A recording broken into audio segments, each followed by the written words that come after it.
Assalamualaikum warahmatullahi wabarakatuh. Alhamdulillah. Alhamdulillahi wa kafa. Wassalatu wassalamu ala sayyidina Mustafa wa ala alihi wa sahbihi ahli sidqi wal wafa. Apa kabar semuanya? Mudah-mudahan kita selalu dalam lindungan Allah Subhanahu wa taala. Pada hari ini, Al-Fakir akan membahas bagaimana perjuangan Rasulullah di dalam dakwahnya. Apa modal Rasulullah di dalam dakwahnya? Itu Rasulullah memiliki dua modal. Yang pertama, modal Rasulullah yaitu akhlak kepada Allah. Lalu yang kedua, akhlak kepada manusia. Baik hablu minallah dan hablu minannas. Bagaimana kita berakhlak kepada Allah? Rasulullah SAW di dalam dakwahnya menanamkan tauhid, meluruskan akidah, membangun keyakinan dengan perhitungan. Kalau pondasinya kuat, maka bangunan ikut kokoh. Kalau pondasinya miring, maka bangunan ikut miring. Kalau pondasinya rapuh, maka bangunan ikut hancur. Bangunan bagaimana pondasinya, manusia hidup bagaimana keimanannya. Maka keimanan, maka kekayaan akan terasa kenikmatannya ketika di tangan orang yang beriman. Jabatan, kekuasaan akan terasa kenikmatannya apabila di tangan orang yang beriman. Kalau di tangan orang yang beriman, tentu orang kaya akan mensedekahkan hartanya kepada fakir, miskin, anak yatim. Kalau jabatan di tangan orang yang beriman, tentu dia akan berbuat adil. Maka ada statement di masyarakat kita ini, lebih baik dipimpin oleh orang yang benar tapi tidak terlalu pintar, daripada dipimpin oleh orang pintar tapi enggak benar. Hancur negeri ini kalau dipimpin oleh orang yang pintar tapi enggak benar. Disuruh ngurus beras, malah nimbun beras. Disuruh ngurus laut, malah jadi bajak laut. Disuruh ngurus hutan, malah jadi orang hutan. Disuruh ngurus hukum, malah bikin hukum sendiri. Hukum pisau, tajam ke bawah, tumpul ke atas. Tatkala melihat anak-anak, tatkala melihat orang-orang kecil bersalah, buru-buru dihukum. Tetapi ketika melihat orang-orang besar bersalah, orang-orang kaya bersalah, pura-pura tidak mengerti. Ini yang merupakan menyakiti rasa keadilan kita di Indonesia ini. Lalu bagaimana kita memperbaiki akhlak yang jelek tersebut? Yaitu tadi saya katakan, akhlak kita kepada Allah Subhanahu wa taala. Bagaimana cara kita agar berakhlak kepada Allah? Yaitu dengan tidak menyekutukannya. Saya bersaksi bahwasanya tiada Tuhan selain Allah. Saya bersaksi bahwasanya tiada Tuhan selain Allah. Saya tidak akan meminta pertolongan kecuali kepada Allah. Saya tidak akan memohon perampunan kecuali kepada Allah. Saya tidak akan mengadukan persoalan saya kecuali kepada Allah. Saya bersaksi bahwasanya Nabi Muhammad adalah utusan Allah, harga mati titik. Ini merupakan akhlak kepada Allah. Tetapi banyak penyakit-penyakit yang menyebar di masyarakat kita ini, yaitu penyakit kutil, kurang teliti, gampang heran, cepat kagum. Di zaman dahulu ada yang namanya nabi palsu, namanya Suyuti, yang katanya dapat wahyu ketika bertapa di Gunung Salak. Ada lagi namanya Tukimin, ngaku jadi nabi. Di zaman sekarang ada yang namanya Ahmadiyah. Lalu ada lagi kiai yang ngaku bahwasanya nasab Alawi bukan keturunan nabi. Lalu ada lagi seorang kiai yang katanya dia bisa menggunakan 1000 bahasa. Yang saya menjadi bingung, kenapa banyak pengikutnya?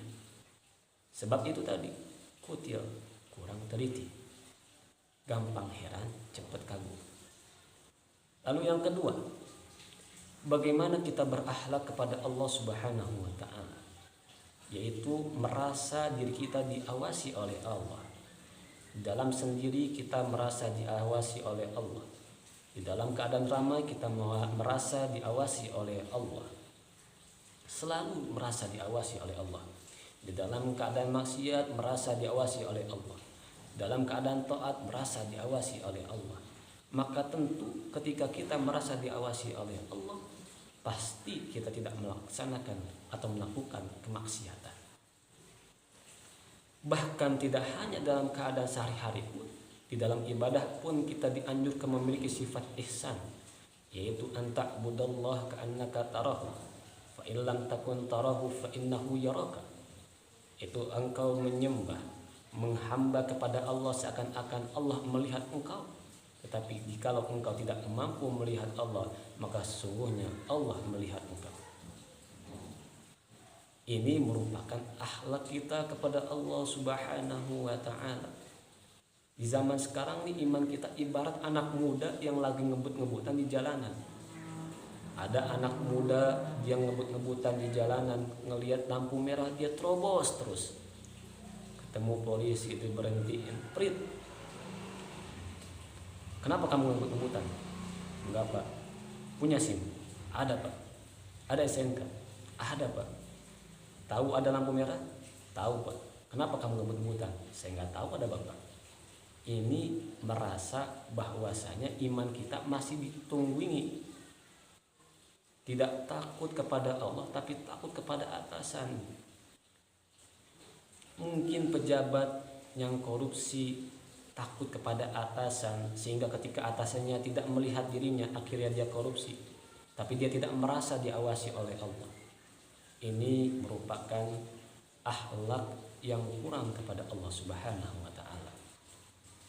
Lalu yang ketiga, akhlak kita kepada Allah yaitu bersyukur terhadap pemberiannya dan bersabar terhadap cobaannya. Bersyukur terhadap pemberiannya.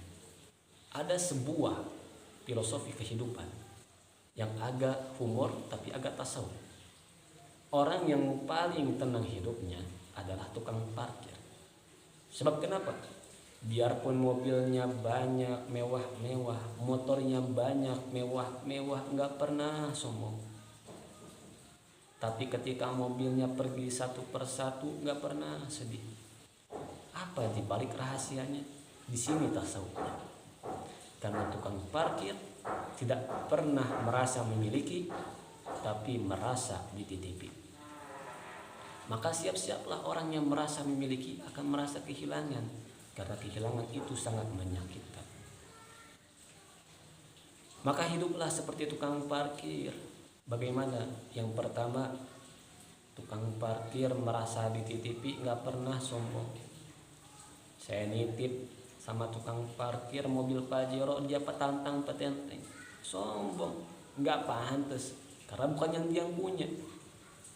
Allah titipi kepada kita ilmu, kita sombong, bukannya mengayomi masyarakat, malah membodoh-bodohi masyarakat. Kita sombong. Kalau kita sombong, mungkin iblis lebih pantas untuk sombong. Sebab kenapa? Dikatakan dalam kitab Faidul Makiyah bahwasanya iblis mengajari seluruh malaikat-malaikat. Bahkan dikatakan bahwasanya iblis adalah makhluk yang paling alim, makhluk yang paling berilmu dibanding makhluk-makhluk yang lain. Disebabkan sombong, Allah turunkan derajatnya. Diberikan oleh Allah kekayaan, sombong. Diberikan jabatan oleh Allah, sombong, nggak pantas dong. Ada pejabat yang sombong? Ada. Fir'aun. Berarti orang yang sombong, pejabat yang sombong itu anak buah Fir'aun. Lalu yang kedua, tukang parkir ketika dititipi harus menjaga titipannya. Kalau enggak yang punya marah. Saya nitip sama tukang parkir mobil, balik-balik spion pecah, knalpot hilang, bemper rusak, yang punya marah. Yang punya marah pasti. Allah kasih kekayaan kepada kita untuk membagi hartanya kepada anak yatim, fakir, miskin, tapi pelitnya 17 setan. nggak mau kenal sama tetangga. Orang miskin dianggap rendah, jalan nggak nginjek tanah. Dititipi jabatan oleh Allah untuk berbuat adil, tapi tidak dijaga titipannya sehingga dia berbuat korupsi. Yang punya marah. Karena tidak dijaga titipannya, Allah marah. Allah suruh makhluk yang lain buat negor. Allah suruh Merapi buat negor. Allah suruh lautan untuk negor. Allah suruh Bromo untuk negor. Kalau kita demo sama pemerintah, mungkin polisi bisa mencegal kita. Tetapi kalau Merapi yang demo, siapa yang mau nyegal kita? Siapa yang mau mencegah Merapi untuk mengeluarkan lavanya, untuk mengeluarkan apinya? Siapa yang mau mencegah lautan untuk mengeluarkan isi lautan untuk tsunami? Siapa yang mau mencegah? Maka saya katakan baik-baiklah sama yang bikin angin supaya tiupnya pelan-pelan. Maka baik-baiklah sama yang bikin hujan supaya turunnya sesuai keadaan. Maka baik-baiklah sama yang bikin gunung supaya keluarnya pelan-pelan. Mudah-mudahan apa yang Al-Fakir sampaikan bermanfaat bagi kita semua, khususnya bagi Al-Fakir sendiri. Wallahu a'lam bishawab. Wassalamualaikum warahmatullahi wabarakatuh.